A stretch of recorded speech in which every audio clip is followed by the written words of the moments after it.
Good evening and welcome to We Believe Digital Studios for our weekly Sizzling in Mississippi show. We missed out with you last week. I was out traveling over to the East Coast and glad to be back with you. Man, here we are halfway through August and I think we're down to 101 degrees here in Jackson, topped out about 104, sizzling in more ways than one. Indeed Maati, it is. how are you this evening? Doing great. Yeah. Doing great. Good. Yes. Good. You look bright and wonderful as always, but I wish our topics were as bright and lovely, huh? Yeah. Well, Some things never change. some things never change. We've got so much to get into tonight with you and so many developments from stories that we've been reporting to you. We do have a call-in number, 1-800-492-5186, or you can join us in the chat. We'd be so happy to have you. You know, looking at, before coming in the studio, was looking at the... was reviewing some stories about the number of states now that have passed laws restricting the teaching of critical race theory, and which really, you know, I mean, it's a theory. For those that have taken the time to read the whopping 18 pages of the theory, they can see that. You know, it's pretty germane. It's pretty darn accurate. We don't have to look far around Mississippi today to see these things in place. These slights and this legislation trying to cover up Black history. And as you've reminded me a zillion times, Black history is American history. No. You haven't. No. Or might have been somebody else. Or can American history be taught without teaching the history of Black people in America? Well, any type of world history cannot be talked about without including Black history, because if you do, it's like building a brick wall and starting in midair. Yeah. Yeah, those bricks are there's no foundation, and there's and that wall won't stand. There you go. Yeah.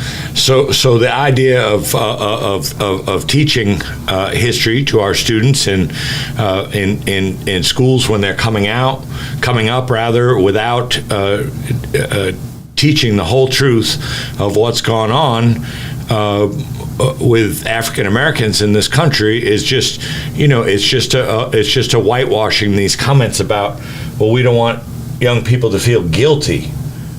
Bizarre. Right. Well, what they could do is they could teach African history, and therefore a time of African history, ancient African history, that would not involve white people at all, so therefore no one would have to feel bad. They could do that. They could trade the American experience for the African experience and be just fine with it. Pan-Africanism. Pan-Africanism. You've always, that's your deal. It is. Since the day I've known you, that's your deal. Mm-hmm. So not to conflict at all with the injustices that have been, brought on here in what we now call America, and yet, I was looking at the Equal Justice Institute calendar just a few minutes ago, and here it is, this date, 1955, Black veteran Lamar Smith shot and killed in front of the Brookhaven, Mississippi courthouse for urging Black residents to vote. Yep. No one is arrested despite numerous witnesses. Right. It was on the front lawn by the murder was Hearst. And he's a politician, white politician, did it broad daytime, and everybody saw it, and yet no one saw it. And you've got him highlighted at your store, right? I believe so. He's one of them, yes, Yeah. Mr. Lamar Smith. Yeah. Yes, in So- Pitt County. So yeah, it just never ends, and recently, the Mississippi Link has done some reporting about the contracting disparities in Mississippi. Just another example of where racism and oppression is systemically built in here in America.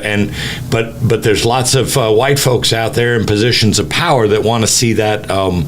There's lots of white folks, period, that want to see that not be talked about, not be illuminated or whatever. And then their elected legislators carry that water into making that law with things like restricting critical race theory. Just a theory, mind you, just a perspective, but hits so close to home. Right. That they want. But the odd thing about it is that this legislation covers all publicly funded institutions, from kindergarten through postgraduate studies. Mm-hmm. And really, critical race theory is really only taught in law schools. They just want to make sure what they can control, they're going to try to control. Right. Where they're using a wide net, almost like using a cannonball to kill a fly. Yeah. It's insignificant in terms of critical race theory in and of itself. However, this wide swatch that they're doing is really to kill the idea of teaching black history. Yes. And it's not about critical race theory, it is about black history. I saw it too in Arkansas recently. They have removed just poof, like flipped a switch on the crediting of AP African American studies. So for credit. In other words, if you want to take that, so sooner or later they'll just stop teaching the course. Right. Yeah. It'll die off by itself. And probably, I have not seen their curriculum, but I think it's safe to say that even what they were teaching lacked really any real value. The history of black people in America is not just the murder of black people in America. Right. So, that's what the whole concept of critical race theory is. Right. Is where do black people... I don't think it mentions murder. No, but like again, I mean, we tend to simplify it and dummy down black history to the point of enslavement, Martin Luther King, Rosa Parks, Barack Obama, the end. The end. Yeah. Right. Well, so there we go, and we really we've got about 4 areas to cover tonight, and we're really just starting out with this obvious reporting of Maati. You're getting comments on your earrings. They're beautiful. Okay, thank you. So that must be good camera work from our producer back there, so that everybody can see your earrings. So anyway, the feds, we've been talking to you many times about this Rankin County torture situation back on January 24th. 5 Rankin County deputies, accompanied by 1 Richland police officer, torturing Michael Corey Jenkins and Eddie Terrell Parker. And we've given you all the details, the horror involved in that. And the state of Mississippi just seemed to take their time, Maati. The feds stepped in. Right. The feds opened a civil rights investigation the following month. Right. We don't hear from our local news or any other news for that matter when the state of Mississippi opened an investigation. Right. But even the federal investigation was done at the behest of the attorneys for the victims. Yeah. Yeah. But so not anybody in the Attorney General's office. No. And it looks not in one in the state, period. Yeah. And so what is that telling you about the advocacy for people that are tortured in the state of Mississippi, that you really have to rely on the federal government to get the ball rolling with an investigation. And on February 3rd, those six officers, deputies, officers, law enforcement, they're all former law enforcement people now, pleaded guilty to federal charges on August 3rd. Earlier today, several hours ago, they pleaded guilty to the state charges. So I just find it so interesting. Maybe I'm just a dreamer or something, Maati, but I just, I don't understand why the federal charges and have to precede the state charges. Right. We can't take care of our own business here, the difference between basic right and wrong. Right. But now when the federal government says, oh no, yeah, we've... Right. I mean, it's like with Mr. Lamar Smith. You just talked about him. Yeah. Right? There was never any indictments.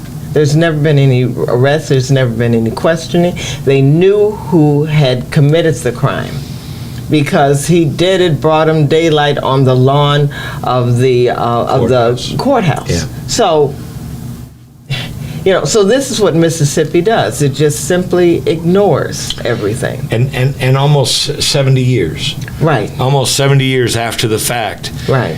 And you just have to wonder now, if the feds didn't go into this case. Right. Same thing. You don't have any doubt in your mind, do you? No. That they'd have found a way to whitewash the whole thing. They would have ignored it like they ignore everything else. Yeah. Look at all the lynchings. We have actual black men found hanging from trees Right. all over the state of Mississippi since the year 2000, and the state ignores it. So this would have just been another one, and we should feel lucky that the victims are alive. They're alive, and they were in the courtroom today, per reporting from CNN. And they had a picture and everything, and they were seated mere feet away from the relatives of the, defendants. Yes, yeah. So it's just bad. And also, I can't remember if it was Mississippi Today or the Daily Journal. Some said that 2 of those officers involved were linked to 4 other incidents within the last few years, since 2019. Right. Here in Rankin County. Right. This is what's done. One of the parents of the defendants was crying when they did the plea bargain for the federal case. Yeah. Oh, isn't my son coming home? Yeah. No, he's not coming home. He won't be home for a very long time, but probably not long enough. She missed her chance to make him a Last Supper. Yeah. Well, because I'm sure she figured that he would be like everyone else, But the sentencing hasn't happened yet, and I'm wondering if they're going to run those sentences concurrently. That one of the articles I looked at said that the state charges would run concurrently. So, big deal. November, I believe, is when they're looking at sentencing. Yeah. And I couldn't help but notice these comments of U.S. Attorney General Merrick Garland, and again juxtaposed to what we're talking about here, with Mississippi dragging its feet on issues that have to do with race and discrimination and in this case unspeakable torture. But Merrick Garland says, quote, this was on August 3rd, quote, the defendants in the case tortured and inflicted unspeakable harm on their victims, egregiously violated the civil rights of citizens who they were supposed to protect, and shamefully betrayed the oath they swore as law enforcement officers. Yes. And yet that's not enough for Mississippi to go guns a-blazing after people that do stuff like that. No. And so, like you said, the sentencing is going to run concurrent, so it really doesn't matter that the state even showed up eventually. If I'm not mistaken, it said there's 13 different, the feds have 13 different charges. As reading the stuff about the state today, it looked to me like there were All 6 pleaded guilty to state charges of obstruction of justice Yes. and conspiracy to hinder prosecution. The whole scheme, the lie, the planting, Right. the evidence, Right. And then 2 of these dudes, Deadman and Elward, who kicked in a door, pleaded guilty to additional charges of home invasion. Yes. Elward also pleaded guilty to aggravated assault for shoving a gun in the mouth of one of his victims and pulling the trigger in what authorities called a, quote, mock execution. Right. Yeah. And there we go again, a Deadman. I'm wondering if he's related to the murderer of James Anderson back in, what was it, like 2014 or 15? Not sure. Yeah, it was about 2014. James Anderson was the gentleman who was run over by a pickup truck from Brandon, Mississippi, filled with teenagers who thought themselves so emboldened as to do so on Ellis Avenue. This was before you came, but it did make national news. They went from there to a local eatery and enjoyed food and texting their friends and talking on their cell phones, got back in their pickup truck and came back past the scene of the crime. And they would have actually gotten away with it, but only when they passed the scene of the crime, they rolled down their windows and yelled different things to the Caught people's attention. Yeah, and it caught people's attention, and they took down their license plates. Yeah. Yeah. Amazing. Yeah. Amazing. Got some comments here in the chat, Maati. State of Mississippi wasn't going to do anything until the feds came. I mean, that's the deal, isn't it, Mr. Williams? Like the judge vacated the order of the sewage system to the third party for 30 days. Okay, feds need to come in and investigate all the police departments with a fine-tooth comb. I wonder how many goon squads are in operation throughout Mississippi Police Department. Inferring more than just Rankin County. Oh, yes. And that's something that happens all around the country, though. And what you were just referring to, Mr. Williams, say, you think they were cousins, if he's not mistaken. Yeah. Yeah. So thank you, everybody, for joining in the chat. It's not the same without your contributions. So now I guess we wait until November to see how all this plays out.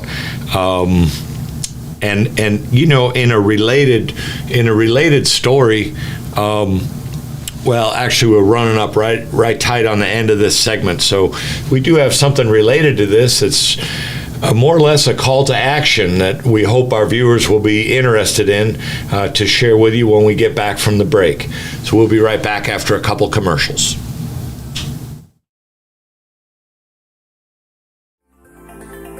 Looking for the hottest content in the city of Jackson and surrounding areas? Check out WeBelieveDigital.com. Also follow us on Facebook, Instagram, TikTok, and YouTube. We Believe Digital Podcast is here for all your podcasting needs.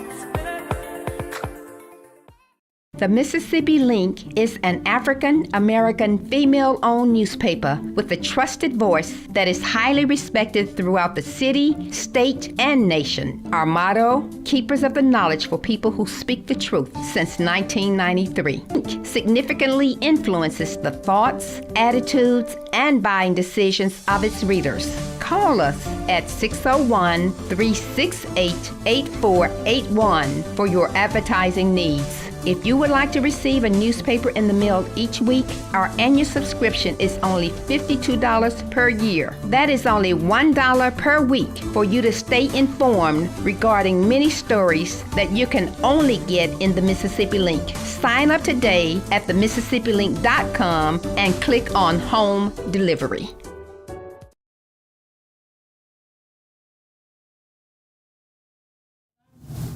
And welcome back.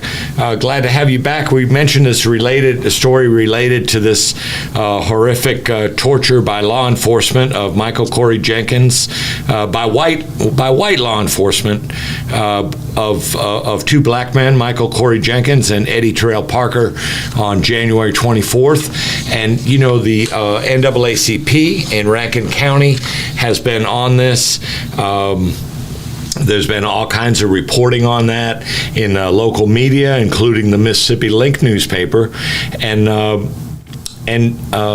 you went to a rally right there on Government Street. That was just 2 weeks ago? Right, in front of the Rankin County building. Right. Yeah. And and there's another event now. We announced this a couple weeks back, but just as a reminder to people to let you know, on Saturday, August 26th, the NAACP, Rankin County, and numerous other partners are holding a national summit on police brutality and injustice, and the lead speakers will be Attorney Malik Shabazz, Dr. Cornel West, and Priscilla Williams Till, and it's at the same location that the first town hall, if you will, was held by Rankin County NAACP. That's the Pilgrim Rest Missionary Baptist Church, 925 Trickenbridge Road, Brandon, 39042. Pilgrim Rest Missionary Baptist Church on August 26th. And I was texting today with Mrs. Angela English, who's the president of the Rankin County NAACP, and who we'd love to have come and join us on the show. And she let me know that yes, that event is still, I question, is that still going to be on despite these guilty pleas? And she said, oh yes, it's definitely still on. And the following day, Sunday, August 27th, she reported there will be a 1,000 Black Men March in downtown Jackson. So you have a national summit on police brutality and injustice on Saturday, August 26th, followed by a 1,000 Black Men March downtown Jackson the following day. So we'll see. And I guess we got a temporary injunction on requesting permission from Daddy to march, right? Right. So, which makes that march possible. So we gonna march. Right, yeah. Bo Lucky doesn't have a say right now. Yeah. Bo Lucky and the safety commissioner. Yes. Extraordinarily, former legislator, Sean Tyndall, white man, former, well, they're all, but former legislator, and now the head of the Department of Safety. Yeah, so you don't have to approach him for a permission with a permission slip, requesting a permission slip for this one. So we just want to make you aware of that. If you want to mark your calendars or put that in your phone, so you know that's coming up. It just be here before you know it. Really, just a couple of weeks from now. Yeah. And Maati, where do you want to go next? Do you want to go to the Fifth Circuit, or do you want to go to the brawl? Well, why don't we take a look at the what is now being termed the Battle of Montgomery, or the Battle of Montgomery, Alabama, and talk about that for a bit. Okay. Viral. Yes. August 5th. Amazing Rita Brent videos. Yes. God, I love her. I know. She's Amazing priceless. voice. I just met her one time. You've probably known her forever, but remarkable. But there you have an older black man trying to do his job out there, bringing the regular. It's ferry boat, what they call it, with the thing on the back. Right, those paddle boats. Paddle wheel. Yeah, and, paddle wheel. Asked many times, look, we're just talking a couple of feet here. Right. To move your boats. But these entitled white young people wouldn't do it. Yeah. They're not willing to do it. Right. For 40 minutes, they asked politely. And the pontoon people decided that no, they would not be told what to do. At the same time, people need to get off of this boat. They need to bring it in to dock, and they can't because of 8 people who refuse to follow the rules. Right. Yeah. Yeah, and it's just, I mean, it's like other places where they have the ferry boats or whatever. They've got a schedule. They've got a posted schedule. People are paying money to have access to that and everything. Right. It's just a normal operation. Right. They really shouldn't have been parked there in the first place Yeah. because that's a dedicated area for those paddle boats to come in. And yet and still, it was refused. It's an interesting story that has come about, not just because of the specifics of, what happened, but the aftermath and the viral exposure. And it's been amazing. What happened there was that particular dock is a dock that is infamous, being that many African people, against their will, kidnapped from Africa, were brought to that particular dock. Didn't know that piece. Yeah. To be what they call bought and sold, but you can't actually buy or sell a human being. Yeah. Regardless of how they describe it. But this is a place also where the day before, on the 4th of August, a group of black people, a spiritual organization, actually did prayers and rituals on this exact spot before the 5th of August. And when this came about, the people, seeing that this black man was attacked by 8 people, I don't know how he could have ever fought all of those people off by himself. But he didn't have to, because there were people who saw what was going on, and they were there at the dock. There were black people on the ship, and one of them, a 16-year-old man-child, jumped overboard and swam to shore, and swam over to that dock and assisted him greatly. Right. If it hadn't been for them, you have to wonder about the safety of this second captain. Could he have even outlived the assault? Would he have ended up in the water? Could he have drowned while he was in the water? And so this has completely electrified black people in America.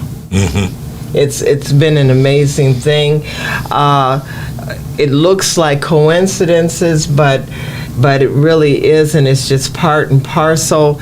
And now black people are calling August the 5th a national holiday from now on. Really? Yes, it has become that. It is. It's another Juneteenth as they have prescribed. I see a lot of people speaking, how do you describe it? Not positively about Juneteenth. I feel like maybe it doesn't have enough focus or something. I was reading an article by a black writer a couple days ago saying it's not helping us. So maybe something like this, I don't know. Well, August has always been commemorated since, 1960, somewhere between 1968 and 1972. It was deemed to be Black August. And so August is a secondary or another. I'm going to put it in second position, but I'll say that it is another Black History Month. Yeah. And it's been so for a very long time, although it has not been recognized outside of the Black community. And it's called Black August because of so many things that have happened during the month of August, such as the attempted liberation of George Jackson by his brother Jonathan Jackson, Harriet Tubman, a number of different people. Marcus Garvey's birthday is the 17th of August, and so it was deemed from those different events to be called Black August and to commemorate Black resistance. So when this event happened on the 5th of August, it energized Black August, but it energized Black people to have a sense of, yes, we should resist. And it's a good thing that we resisted, that we protected one of our own brothers who was in peril. And so as a result of that, we have a new iconography, which is the folding chair. And the folding chair becomes so significant, not only because it was used in this battle, but because it was created. There's a patent for it by Nathaniel Alexander in 1911. And so that became something, which is why my earrings have folding chairs and why I have this little tiny chair right in front of me right here today. Oh, okay. Yes. And so it's become a very significant thing, and it's helped Black people to feel better and not to have an automatic cringe factor when we see one of our own being hurt, to know that the cavalry is definitely coming in. Fox News had to cover this. In fact, all the national networks had to cover it, and they did so reluctantly, but it had become such a viral hit that they had to recognize it.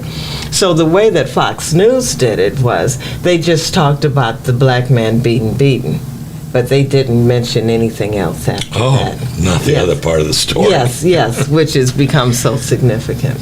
Miss Monica Austin's got a chair up here. Oh, okay. She posted a chair. Yes. And we're reminded by Ladybug, Hedbusa? Ladybug. I'm glad y'all talking about Alabama. We need to show people how to stick together in situations like that.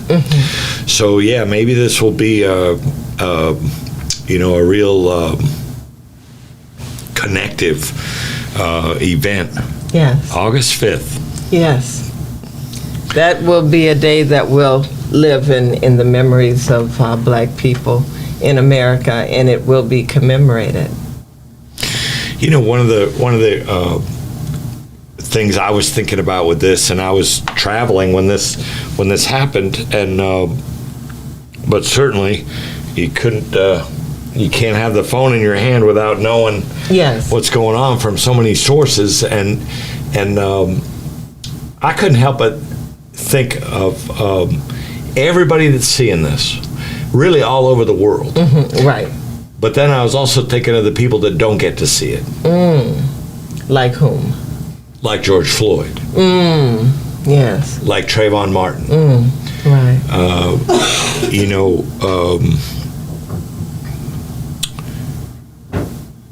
And somehow that's all connected. In my mind, it's all connected. Yes. So we see all this, but we can't forget that there's a whole bunch of other people that absolutely will never know about it because their lives have been taken by brutality. Now, not, as we found out with the Memphis situation, was black police officers. Right. So that does happen from time to time, but predominantly it's white police officers doing the brutal behaviors. Right. Now, those black officers are under the auspices. Part of a system. Of a white supremacist system that they decided that they would adhere to. Right. And then, but these people were not law enforcement, but there's this mentality out there that, you know, that they're superior. Right. Whether they're wearing a badge or not. Right. And then you put a badge on them, and now you're really superior. Right. Right. And so it just came to mind. Yes. What and certainly we like to hear what folks in the chat think about, have to say with all that. Somebody's glad we're mentioning it, but if you have any comments on that, we'd love to hear about that. Right. I had gone just past Montgomery just 2 days before that, and then coming back the other way about 3 days after that. Okay. What was the spirit like? No, I was on the interstate. I didn't get okay. that. Yes. No, just didn't get. Just Okay. running by, you know. Yes, yes. Running by. Yes. A long stretch of road there. Yeah. And- Have you heard from people on this issue, on this event? No, not. I mean, I just everything in the news. Right. I don't hear.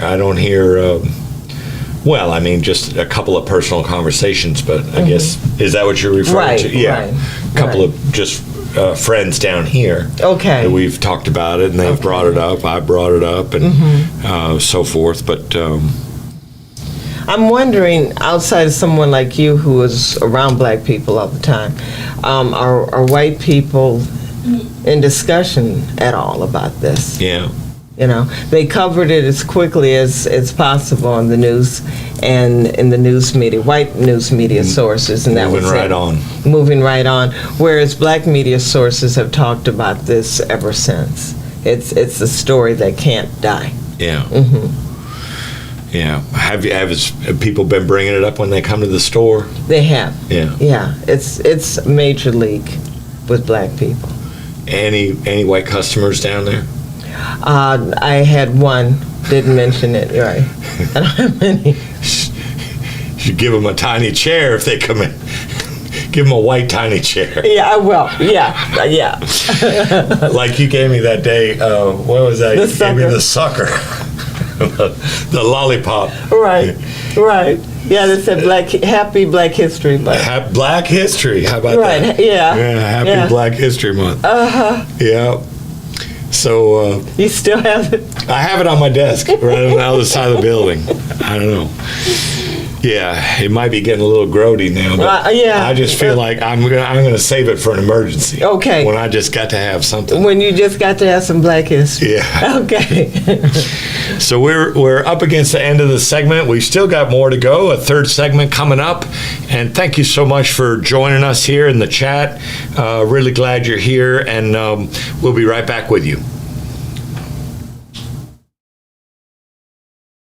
SocratesGarrettENT.com is a diversified firm specializing in recycled aggregates and crushed concrete. SocratesGarrettENT.com's recycled materials provide the construction industry with significant economic and environmental benefits by recycling clean concrete rubble into M.Dot grade rock materials. Recycled aggregates and crushed concrete can be applied to driveways, road construction, bank protection, parking lots, general bulk fills, and more. For more information, please call 601-896-0084 or visit us online at SocratesGarrettENT.com. Have you had your Earthblend coffee today? At Earthblend Coffee, we take pride in offering you the very best of beans across the world, blended and roasted to perfection, giving you superior quality and satisfying and flavorful taste. Experience the world in one cup with Earthblend Coffee. To order, visit earthblendcoffee.co now. Looking for the hottest content in the city of Jackson and surrounding areas? Check out WeBelieveDigital.com. Also follow us on Facebook, Instagram, TikTok, and YouTube. We Believe Digital Podcast is here for all your podcasting needs. Welcome back, everybody. We're so glad you're joining us for Sizzling in Mississippi.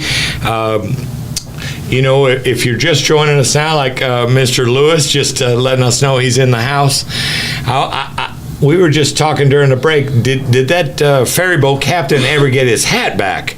Because boy, that was some amazing symbology with him chucking that hat at the beginning of the brawl when he was about to get pigpiled by 8 white people. I hope he did get his hat back, and. We've been sharing some things, and we've got some news coming out of the Fifth Circuit Court of Appeals. God bless them. They tried this a couple of years ago without success, but this time the 3 justices that were, I guess they're appointed by the lead judge or something to handle a certain, and they voted 2-1 that. It's unconstitutional for the state of Mississippi to issue lifetime bans on felons. And we've talked about this before. You're found guilty of the crime. We know there's shenanigans involved with that. Right. Over and over and over. Right. We know that Mississippi is the largest incarcerator on the globe. Yes. And we know that easily 2/3 of those people are black people in Mississippi. Right. Now, a combination of when you read Vera and the other, a combination of prisons, jails, and detention centers. Right. But yeah. Just a short while ago, a little over a week ago, a federal appeals to Fifth Circuit Court voted 2-1, saying that's unconstitutional, overturning a 19th century law. That for this was, and it's important to share that. Back to 1890, this little section in there, right, and Section 241, I believe it was called. Yep, Section 241, ensuring that they will never be fully rehabilitated, continues to punish them beyond the term of their culpability, beyond the term their culpability requires, and serves no protective function to society. That's what the lawsuit brought. Right. The wording of it, and this is from the Nonprofit Sentencing Project. Right. Had you mentioned them to me before? I remember talking in your store one day about, or was that the DNA folks? Right, probably the. I think you had contact with. Right, I had. Mm-hmm. Yeah. So, and they found that this law in Mississippi. Issuing these, keeping the voting rights away from people that are already served their time and released, and free people in the United States of America, but not allowed to vote, and they say that could impact about 11%. Yes. Of otherwise thousands of people, and. They called this Mississippi law one of the country's most strict disenfranchisement laws, and that 11% of people that will now get to vote, that's the highest portion by any state, so that's why it was so strict. Right. Yeah, it worked with the Jim Crow. Came out of that. Yeah. It worked. It just part of the Jim Crow regime, part of the Jim Crow way to make sure that they limited the power that black people could have, political power, by disenfranchising so many people. Some of these people had minor offenses that received felony convictions. Remember there was a time if a black person was not working, that was an offense that could put them in parchment. Right. Or they might be a black person could be standing on a street corner, and that would be considered some type of delinquency and could be punished by a stint in parchment. Prison. Yeah. And these are the people who are not allowed to vote. So when you have a local sheriff who has these draconian methods of punishment and ways to deal with black people that's absolutely abusive, he has the say and all the power. And by making sure that that significant amount of black people are not able to vote. Lots of control. Lots of control. And how many times, like, for example, with the last gubernatorial, was it something like 5%? Right. Yeah. Between the markers. Jim Hood and right. the current governor that we have right. now. Yeah. Forget his Tate name. Reeves. Oh, Tate Reeves. That's Jonathan Reeves. Jonathan Tate Reeves. Oh, He liked okay. to go by the middle name. Okay. Yeah. Just like Shadrach White, the state auditor, he liked to Yeah. go by Shad. Yeah. Okay.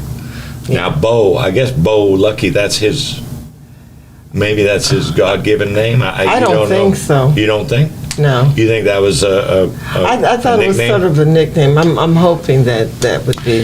Anyway, I Kinda. digress. All on Yeah. me. Sorry about that.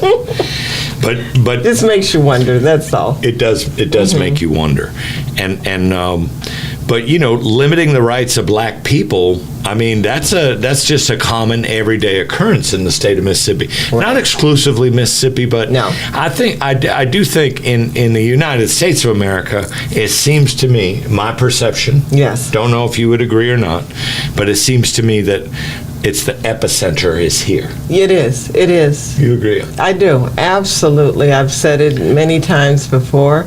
Mississippi is at the bottom of the barrel. I agree with the NAACP executive secretary at the time, Roy Wilkins, who said that Mississippi is hell on black people. We see this topic that we're speaking about now with the disenfranchisement, lifetime disenfranchisement laws for convicted felons, and relating to voting. We see we reported to you a couple weeks ago about the contracting that goes on. People that built the state of Mississippi. Right. I don't think that Mississippi is doing any kind of building today that black people can't be a part of. Right. But yet the white power structure in Mississippi sees to it that in fiscal year 2022, only 5.5% of contracts went to minorities. But then we find out that it's embedded in the law in Mississippi that white women that have a 51% controlling interest in a company can be considered minorities. Right. So it's really less than that. And for Right. black men, it's 4.04% Yes. of the minority contracting. 4.04 goes to black men in Mississippi. Well, it's an end run that they use to term it minority. Yeah. And the reason why they do it that way is that it allows them to put into place different mechanisms for when white people are unquestionably the minority in Mississippi. So by having these laws that black people suffered and died for, bled and were jailed for, these are opportunities for white people in the future when they become minority to never be disenfranchised and to have additional rights and privileges. And when are we looking at that? Maybe 2030? Freckled face redheads, yeah. But they'll definitely they're the ones who are most endangered. But yeah, I mean it'll our 20. I mean with the census. With the census, right? It might be 2050. Oh, I think it's predicted to be much sooner. I think right. At first they said 2054, but it's going a lot faster than they had originally anticipated. And other examples of limiting the rights, of black residents, we've had this string of takeover bills. Right. There's been efforts to take over Jackson Public Schools. 85%. Some are now saying 82% black city. I don't care. It's a black city, and it's the blackest city in America. and governed by black people. Right. That's why it's being targeted. And the school system, the airport litigation is the attempt at the school system, unsuccessful attempt. Right. The litigation still going on with the airport. Right. Trying so hard to get to talk to the new CEO out there at the airport. Can't get a message returned. Okay. Maybe I should give her number to you. Okay. And ask you to give her a call. We want to find out what's going on. Right. What I really want to find out is, what I really want, personally, what I'm trying to find out is how many of the contracts that the airport is awarding are going to black firms. Right. That's what I want to find out. Right. So I can't seem to figure that. I can't seem to get that information. Okay. So, and then... so the schools, the airport, and then, to come after the water system. Right. All bent out of shape with want to take over the water system of the largest metropolitan area, turn into a regional system. Right. So now you've got people that ran away from the city of Jackson out here in the bedroom communities, but now they're going to get a piece of the pie. Right. And not too long ago, I saw that Jackson, the Jackson MSA, in and of itself produces 29% of the state's total gross domestic product. Yes. So that's a chunk now. We're coming up on a third. Right. For one. Anchor city and close by around it. But that happens all around the country, that the major cities are producing so much, and the suburbs are not self-sustaining. Yeah. They're being subsidized by the major cities that they surround and that they've abandoned. Yeah. And yet and still, if you ask the residents of those suburbs, they'll say that the people of places like Jackson need to, to control themselves and do better about everything, But you're suckling at Jackson. Right. And continuing to do so. And they are not self-sustaining. We are, and we're sustaining them. We're the parents of Flowood and Byram and Madison and Ridgeland and Brandon and every other place that can't stand us. Yeah. I think I missed something over here, Maati, on the Mississippi, full of jealousy and hate. That's why I pray for our poor state. If you try to make it and stay here, they will kill you. All from jealousy and hate is the larger point there. And cheaper than buying bullets and less time. Yeah. Watch out, Chris Maati look like she is going to have a folded chair flashback. Well, and if she do that, okay, but that chair is tiny, so, big old me, I think I'm going to do okay against that tiny. I might not do okay against Maati, but that little chair of hers ain't going to do nothing to me. I think I'm all right. So, and Mr. Williams say Jackson and Hinds County citizens need to keep our money in our city. Right, we do. I've heard over and over, and Mr. Williams, such a beautiful point.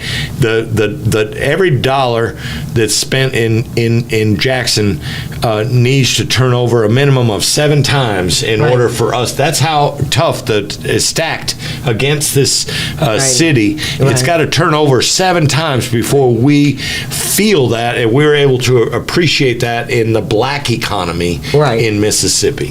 In Jackson, rather. Pardon me. It becomes necessary for the residents of Jackson to make sure that we're supporting Jackson, that we don't buy everything online, or that we don't go out to Madison, places like Madison and Ridgeland and Flowood, and do our primary shopping. We need to continue to put money in Jackson to support it through tax revenues and things. That's the reason why we're seeing all of the conditions of the street and water, is that we need more money. And we can do a lot about that, plus the fact we have to put some type of pressure on the state government and on the legislature to quit stealing money from Jackson. Period. You know, and I'm not talking about just the regular subsidies that are given to the suburbs, but the outright theft that's going on. And then you have the whole bonding thing where the state is getting free money from the feds. I call it free. It's taxpayer money. Right. The Mississippi don't have to pay interest on it. Right. But now they're letting that money out in the form of bonds to different municipalities who are paying interest on it. Yeah. So, in fact, I didn't hear the whole thing, so I couldn't speak, authoritatively about it, but something about this big surplus we have now. Yes. Well, you notice how you're not hearing about the status of all that, and they pigeonhole a lot of that stuff. Somebody was saying on the radio the other day that so far Mississippi's accrued $250 million just from investment of all that surplus money. See, yeah. Think about what Jackson could do with that. Think about the whole state. Yeah. And one of the things that really on my mind a lot, Maati, lately, is children and the poverty level. Right. Just shy of 58% of children aged birth to 17, just under 58% of those children in Mississippi live beneath the poverty level. It's insane. And yet we have a surplus of billions of dollars. As I just said, somebody was reporting that just having that in the bank or investing whatever had accrued an extra 200. Can you imagine just taking that 250 million and undergirding these programs and opening up contracting to everybody and things like, to get the energy flowing, lift all boats, get away from this haves and have-nots. Right. But it's such a part of the culture that when you look at the Mississippi Book Festival that will be occurring this weekend, they make sure that they ice out black business. And I'll say that. They've iced out mine. Really? Yes. What do you mean? I don't get it. You can't have a table? Right. How come? Because they won't let me. What do you mean they won't let you? You can't sign up and pay a fee or something? I've asked to be able to do that, and You've been over there before, haven't you? Yes, I have. Yeah. And they haven't done so. Black authors who want to rent tables and booths aren't allowed to. We're given the runaround. Well, they have numerous high-profile black authors coming here. Right, because that draws the people. But in terms of recognizing black entrepreneurs and black businesses, there's not only no respect for what we're doing, but it is an intentional snub. And so who controls that? That's not the Humanities Council, is it? Please don't tell me that is. I don't know who. They point me from one white person to another white person. I don't know who they are, but they're the organizers of the book festival. But you know what? My name isn't Martin Luther King. Okay? Yeah. So you don't want me over there. I don't want to be over there. Now, Marshall's Music and Bookstore is one of only 2 bookstores that are located in Jackson. There's no other bookstores. The other bookstore is white. Yeah. That other bookstore will be there. Yeah. That other bookstore has always been invited. We have not. Yet and still, we're the oldest black-owned bookstore in America and in North America and Mississippi. Have you said anything to, maybe Ross Adams needs to know about this. I don't care.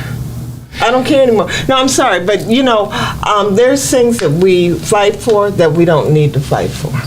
You know what we need to do? We need to take an opinion of, forget it.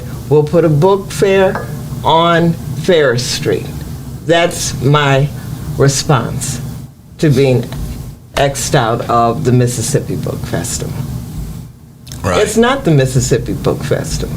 It's the white Mississippi Book Festival. Wow. And, they just haven't put enough writing into it, but that's what they need to call it because that's what it is. They ignore black people. Well, now, I wasn't planning on going over there, but now I am going to go over there and snoop around and see what I can find out. And before I go there, I'm going to do research on who these organizers are and how you can be able to participate, keyword, 1 year, but not the next. Well, I've never been able to participate. Oh, I thought you said you did go before. No, I went over there to inquire. Yeah. To ask to be put on, and ask them, why didn't you contact me anyway? Because at the time that they started, I think there were 3 bookstores in the whole of the city of Jackson. Now there are only 2. Blah, blah, blah. Yeah. And I just talked to a black author today before I came here, and they were telling me the same thing. And I'm like, yes, of course, this is what they do. But my answer to them is that I don't have to destroy Ferris Street trying to run over to the Mississippi State Book Fair. Sometimes as black people we think, well, we need to fight this by demanding entry. I'm of the opinion, no, we don't. Let's just stay where we are at our homes and build up our own festivals and our own infrastructure. I don't need them. They don't need me, and I don't need them. Thank you for sharing that. Sure. It makes me sick. I'm going to look into it. Yeah. We run out of time, everybody. Thank you for joining us tonight. Great show, and we'll definitely be back with you on next Monday night. I feel certain we'll have a guest with us next Monday night, so please like the show and click on those notifications so you can be reminded of when we're coming up. And if there are any, and if you can watch us via YouTube, that can be a help for us to be able to get some type of, not us, the show, but the studio that gives us this platform to be able to get some type of compensation back. That would be a great thing too. So have a great week, and we'll see you back Monday. Take good care of yourselves and those around you. Good evening.